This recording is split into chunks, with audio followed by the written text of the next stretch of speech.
ചുരുങ്ങിയ നിമിഷം കൊണ്ട് അവസാനിപ്പിക്കുകയാണ്. പ്രസംഗം നീണ്ടു പോകാതിരിക്കാൻ അച്ഛൻ പ്രത്യേകം പ്രാർത്ഥിച്ചുകൊണ്ടിരിക്കണം എനിക്ക് വേണ്ടി. എൻ്റെ ആഗ്രഹവും നിങ്ങളുടെയും ആഗ്രഹവും അതാണെന്ന് എനിക്കറിയാം. ഇപ്പോഴത്തെ വാസ്തവത്തിൽ ആരെക്കുറിച്ചും ഒന്നും പറയാൻ മേലാത്ത പോലെയുള്ളൊരു പ്രൗഢഗംഭീരമായ സദസ്സായിപ്പോയി ഇത്. അതുകൊണ്ട് ഞാൻ നേരത്തെ മനസ്സിൽ ഓർക്കാത്ത ഒരു കാര്യം ഇപ്പോൾ പറയുകയാണ്. ഇത് വലിയൊരു ഹോം എക്യുമെനിക്കൽ ഗാദറിംഗാണ്. അഭിനന്ദനായ ശ്രേഷ്ഠ കത്തോലിക്ക ബാബ പ്രസംഗം അവസാനിപ്പിച്ചപ്പോൾ ഇത് സൂചിപ്പിച്ചു. ഔദ്യോഗികമായ തലങ്ങളിൽ ഒരുപക്ഷെ നമുക്ക് ഇത്രയും ഹൃദ്യമായ രീതിയിൽ ഒന്നിച്ചു ചേരാൻ അത്ര എളുപ്പമല്ല. മർത്തോമാ സഭയിലെ 2 വലിയ മെത്രാപ്പൊലീത്തമാരും യാക്കോബായ സഭയുടെ ശ്രേഷ്ഠനായ തലവനും ഓർത്തഡോക്സ് സഭയിലെ ചെങ്ങന്നൂർ സഭയുടെ പരമാധ്യക്ഷനും സിറോ മലബാറിൽപ്പെട്ട ഞങ്ങളും പിതാക്കന്മാരെല്ലാം ഒന്നിച്ച് ഒരു വീട്ടിൽ എത്തിയിരിക്കുന്നു എന്നത് വളരെ എക്ലീസിയൽ ഇമ്പോർട്ടൻസ് ഉള്ളൊരു കാര്യമാണ്, സഭാത്മകമായ ഒരു കാര്യമാണ്. ഇതെല്ലാം ചരിത്ര വിഷയങ്ങളും നമ്മളുടെ പൂർണ്ണമായ ഒരു കൂടിവരവിൻ്റെ ഐക്യത്തിൻ്റെ അടിസ്ഥാന ശിലകളായിട്ട് മാറേണ്ടതുമാണ്. ഇതെല്ലാം ശരിക്കും എഴുതാൻ പറ്റിയ ഒരാൾ എത്രമറ്റം ജോൺ സാർ തന്നെയാണ്. RV തോമസ് ഫൗണ്ടേഷനോട് ബന്ധപ്പെട്ട് നടന്നിട്ടുള്ള ഹോം ഗ്യാതറിങ്സ്, അതിൽ എത്തിയിട്ടുള്ള സഭയുടെ കൂട്ടായ്മ, ഐക്യം, അത് നമുക്ക് കാണിച്ചു തരുന്ന ഇതര മാനങ്ങൾ ഒക്കെ പരിഗണനയിൽ എടുക്കേണ്ടതും പഠിക്കേണ്ടതുമാണ്. അതുപോലെ തന്നെ ശ്രീ തോമസ് സാറിൻ്റെ കാര്യസ്ഥതയിൽ വളരെ ഇൻ്റർ റിലീജിയസ് ആയിട്ടുള്ള സമ്മേളനങ്ങളും കൂടിയിട്ടുണ്ട്, വീട്ടിലും കൂടിയിട്ടുണ്ട്. അതിൽ ചിലതിലെല്ലാം ഞാനും പങ്കെടുത്തിട്ടുള്ളതാണ്. കാര്യങ്ങളെല്ലാം വളരെ സന്തോഷത്തോടെ ഞാൻ ഓർക്കുകയാണ്. നമുക്ക് സഭയ്ക്ക് ഒരു നവോന്മേഷം നൽകുന്ന ഒരു ഗാദറിംഗാണ് പ്രഥമമായിട്ടും ഇത്. മറ്റ് മതവിഭാഗത്തിൽപ്പെട്ട സഹോദരങ്ങളും ഈ താഴ് വിരുന്നിൽ, അനുമോദന വിരുന്നിൽ പങ്കെടുക്കുന്നുണ്ട് എന്ന് എനിക്കറിയാം. അവരെയും ഞാൻ സ്നേഹത്തോടെ ഓർക്കുകയാണ്. ഞാൻ ദീർഘമായൊരു പ്രഭാഷണത്തിന് ഉള്ള സമയമല്ല, പലരും യാത്ര ചെയ്ത് മടുത്തു. 1-2 ചെറിയ കാര്യങ്ങൾ മാത്രം. വേദപുസ്തകത്തിലെ പ്രഭാഷകന്റെ പുസ്തകം 17:9 പറയുന്ന തിരുവചനം, മനുഷ്യന് 100 വയസ്സ് വരെ ജീവിക്കാൻ സാധിച്ചാൽ അതാണ് ദീർഘായുസ്. പ്രഭാഷകൻ 17:9. അങ്ങനെ ആ തിരുവചനത്തിൻ്റെ പൂർത്തീകരണമായിട്ടാണ് ഫിലിപ്പോസ് മാർ ക്രിസോസ്റ്റോം വലിയ മെത്രാപ്പൊലീത്തായുടെ സാന്നിധ്യവും ഐശ്വര്യപൂർണമായ പിതാവിൻ്റെ ദീർഘകാല മേലധ്യക്ഷ ശുശ്രൂഷയുടെ ആ ഫലങ്ങളും എല്ലാം നമ്മൾ അനുഭവിച്ച് അറിയുന്നത്. ആദിമസഭയുടെ പിതാക്കന്മാരെ കുറിച്ച് പറയുമായിരുന്നു, അവർ ബൈബിളിനെ കുറിച്ച് സംസാരിക്കുകയല്ല ചെയ്തത്, ബൈബിള് സംസാരിക്കുകയാണ് ചെയ്തത്.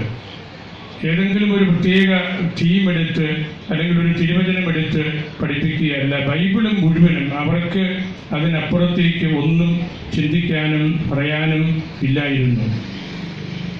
ക്രിസോസ്റ്റം പിതാവ് വാക്കിലൂടെയും പ്രഭാഷണങ്ങളിലൂടെയും നർമ്മങ്ങളിലൂടെയും ഒക്കെ ബൈബിളിനെ കോണ്ടെക്സ്ച്വലൈസ് ചെയ്ത ഒരു ശ്രേഷ്ഠാചാര്യനാണ്. ഏത് അവസരത്തിലും അവിടെ നടക്കുന്ന ആ കൂടിവരവിന് ഉതകുന്ന തിരുവചനങ്ങൾ പറയുകയും വ്യാഖ്യാനിക്കുകയും ചെയ്തുകൊണ്ടാണ് അദ്ദേഹം ഈ മേലധ്യക്ഷ ശുശ്രൂഷ ശ്രേഷ്ഠമായിട്ട് കൊണ്ടു നടന്നത്.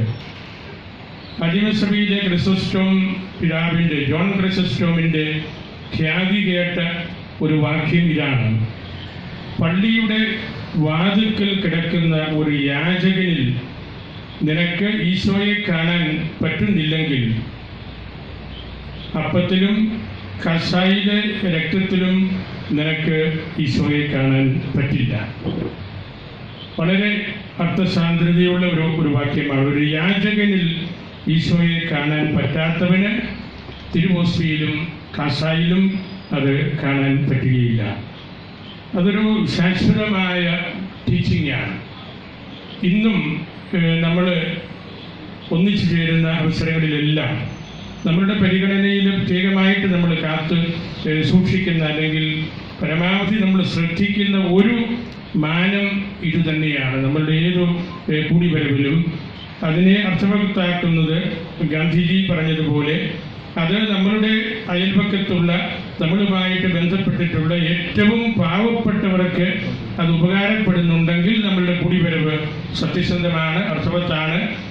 അല്ലെങ്കിൽ അത് വെറുതെ ഉള്ള ഒരു കാര്യമായിട്ട് മാറും.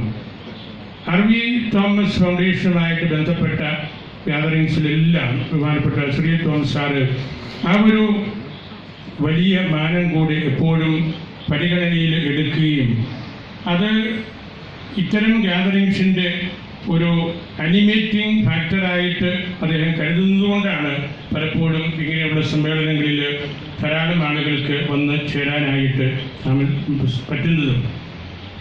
ഒരു വലിയ ഭാഗ്യപ്പെട്ട കാര്യം യാക്കോബായ സഭയും ഓർത്തഡോക്സ് സഭയും മാർത്തോമാ സഭയും എല്ലാം അവരുടെ പിതാക്കന്മാരുടെ പേരുകൾ എടുക്കുമ്പോൾ വലിയ സഭാപിതാക്കന്മാരോട് കൂട്ടിക്കെട്ടി ബന്ധപ്പെടുത്തി ആ ഒരു കണ്ടിന്യൂയിറ്റി പാരേഴ്സ് ചർച്ചുമായിട്ട് അവരുടെ നിലനിൽപ്പിൻ്റെ അസ്തിത്വപരമായ ഒരു ക്വാളിറ്റി ആയിട്ട് അതിനെ കരുതുന്നുണ്ട്. പിതാക്കന്മാരുടെ എല്ലാം പേരുകൾ അത്തരത്തിലാണ്.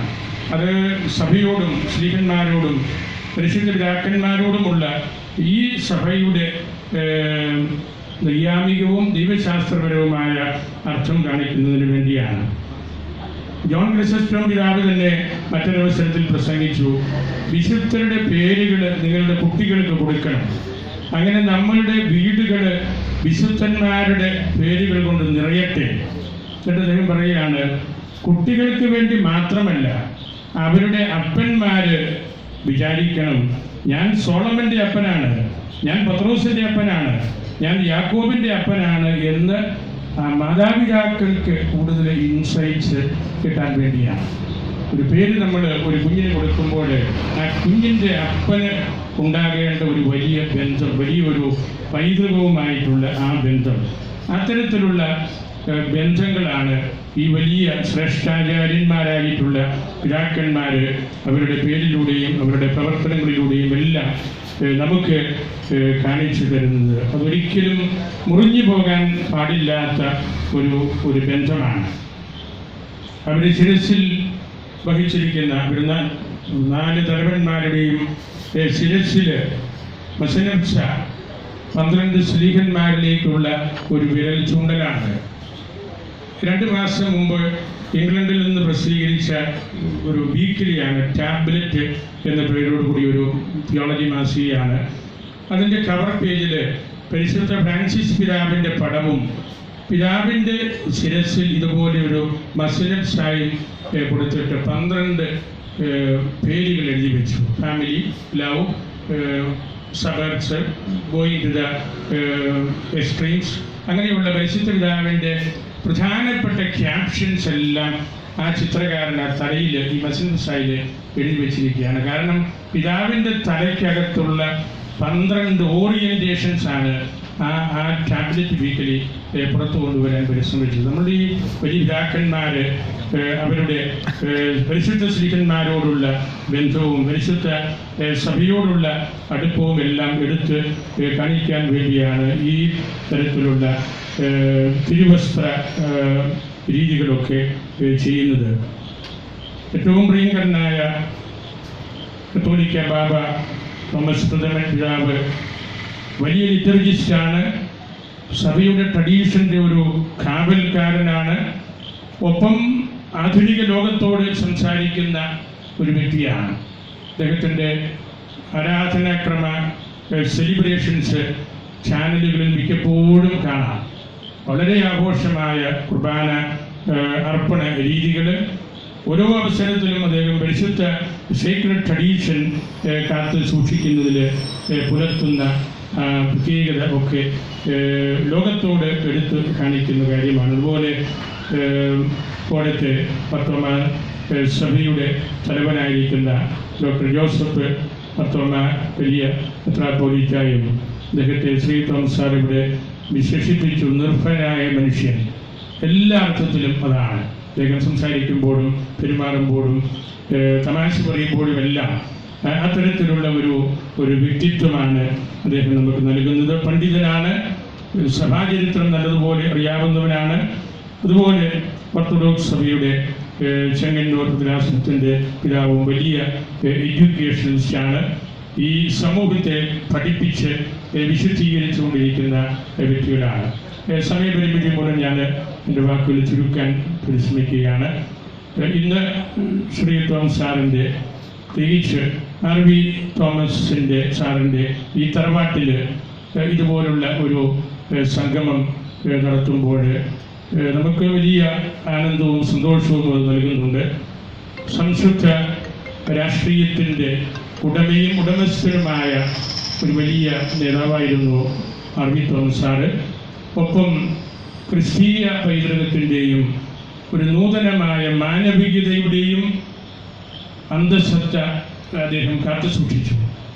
അതാണ് ശ്രീ തോമസ് സാറിലൂടെയും അദ്ദേഹത്തിൻ്റെ സഹോദരങ്ങളിലൂടെയും സാറിൻ്റെ ബഹുമാനപ്പെട്ട ടീച്ചറിലൂടെയും എല്ലാം കൈമാറ്റം ചെയ്തുകൊണ്ട് ഇരിക്കുന്നത്. ഗാന്ധിജിയുടെ ചെറുമകനായ ഗോപാലകൃഷ്ണ ഗാന്ധി 2 ആഴ്ച മുമ്പ് ഹിന്ദു ദിനപത്രത്തിൽ എഴുതി, ഇന്ത്യ രാജ്യം കോൺസ്റ്റിറ്റ്യൂഷണലി ഈക്വൽ ആണെങ്കിലും ഡെമോക്രസിയിലേക്ക് വന്നപ്പോൾ പൊളിറ്റിക്കലി അൺഈക്വലാണ് പലപ്പോഴും. ആ ഈക്വാളിറ്റിയൊക്കെ സൂപ്പർഫിഷ്യലാണ്, ഉപരിതലത്തിലാണ്. കോൺസ്റ്റിറ്റ്യൂഷനിലുണ്ട്, പക്ഷേ ഡെമോക്രസിയിലേക്ക് വന്നപ്പോൾ വളരെ പൊളിറ്റിക്കലായിട്ടുള്ള ഡിവിസീവായിട്ടുള്ള കാര്യങ്ങളിലേക്ക് നമ്മൾ നീങ്ങുന്നു. അതിനൊക്കെ ഒരു കറക്റ്റീവ് മെഷറായിട്ട്, ഒരു ടോണിക്കായിട്ട് പ്രവർത്തിച്ച വലിയൊരു രാഷ്ട്ര മീമാംസകനായിരുന്നു RV തോമസ് സാറ്. അതുകൊണ്ട് ഈ കുടുംബത്തിൽ ഇതുപോലെ നമ്മൾ കൂടി വരുമ്പോൾ അതൊരു പയസ് ഗ്യാതറിങ് എന്നതിനേക്കാൾ നമുക്ക് തിരുത്തലുകൾ ആവശ്യമുള്ള മേഖലകളെ കണ്ടെത്തി കൂടുതൽ ഊർജം സമ്പാദിക്കാനുള്ള ഒരു വേദി കൂടിയായിട്ട് ഇതിനെ നമ്മൾ കരുതണം. ഇന്നിവിടെ സാറ് ഈ വലിയ മെത്രാപ്പൊലീത്തമാരുടെ കൂട്ടത്തിൽ പലായിലെ വലിയ പിതാവിനെയും പ്രത്യേകമായിട്ട് ആദരിക്കുന്നുണ്ട്.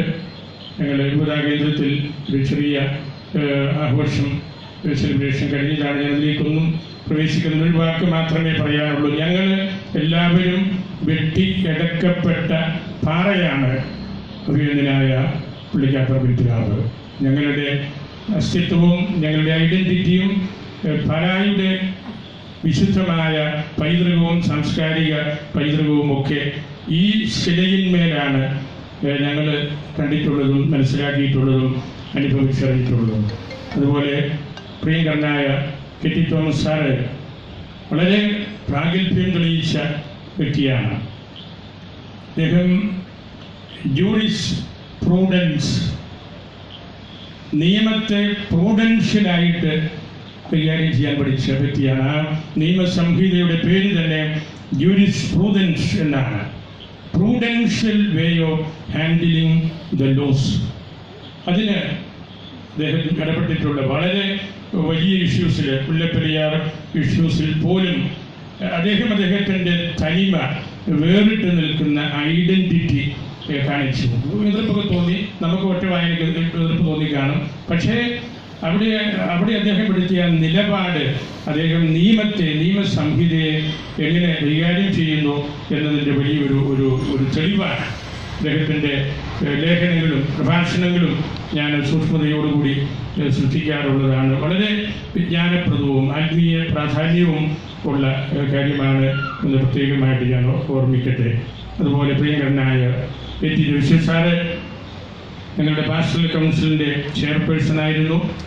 മദ്യവിരുദ്ധ നിരോധന സമിതിയുടെ പ്രസിഡന്റ് ആയിരുന്നു. പലായിലുള്ള എല്ലാ സമ്മേളനങ്ങളിലും സാറിൻ്റെ സാന്നിധ്യവും സാറിൻ്റെ വാക്കുകളുമുണ്ട്.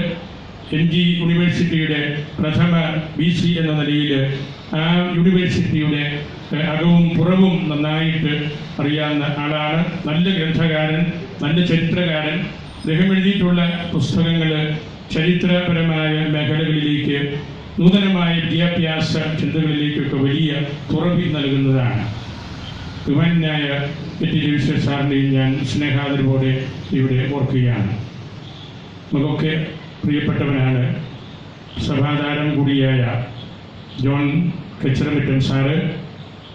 ചരിത്രകാരൻ, നല്ല ഒരു പ്രാക്ടീസിങ് കാത്തലിക്.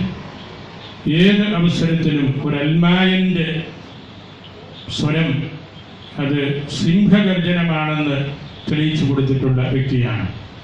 AKCC പോലെയുള്ള അൽമായ മുന്നേറ്റ പ്രസ്ഥാനത്തിൻ്റെ നട്ടെല്ലായിട്ട് പ്രവർത്തിച്ചതും അതിന് വേണ്ട ഊർജം നൽകിയതുമെല്ലാം അദ്ദേഹമാണ്. അദ്ദേഹത്തിൻ്റെ വാക്കുകളും ചരിത്രബോധവും വളരെ പ്രധാനപ്പെട്ടതാണെന്ന് നമുക്ക് എല്ലാവർക്കും അറിയാം. KT രവീന്ദ്രൻ സാറിനെയും ശ്രീ ടോം സാറിനെയും ജോൺ കച്ചിറമറ്റം സാറിനെയും സഭാ താരങ്ങളായിട്ട് അംഗീകരിച്ച് തരണമെന്ന് പറഞ്ഞ് സിനഡിൽ കൊടുത്തപ്പോൾ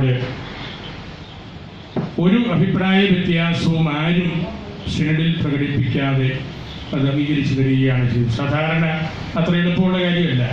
ഏത് കാര്യം വന്നാലും വ്യത്യസ്തമായ അഭിപ്രായങ്ങൾ വരാം. ഈ കാര്യത്തിൽ ഒരു കാര്യമായ നെഗറ്റീവ്സും അവിടെ വരാതെ നമുക്ക് 3 സഭാതാരങ്ങളെ കിട്ടിയതും വലിയ ഭാഗ്യമായിട്ട് ഞാൻ കരുതുകയാണ്. രണ്ട് വാക്കുകളെ ഉപസംഹരിക്കുന്നു. സാധാരണമായ ഒരു കൂടിവരവാണിത്.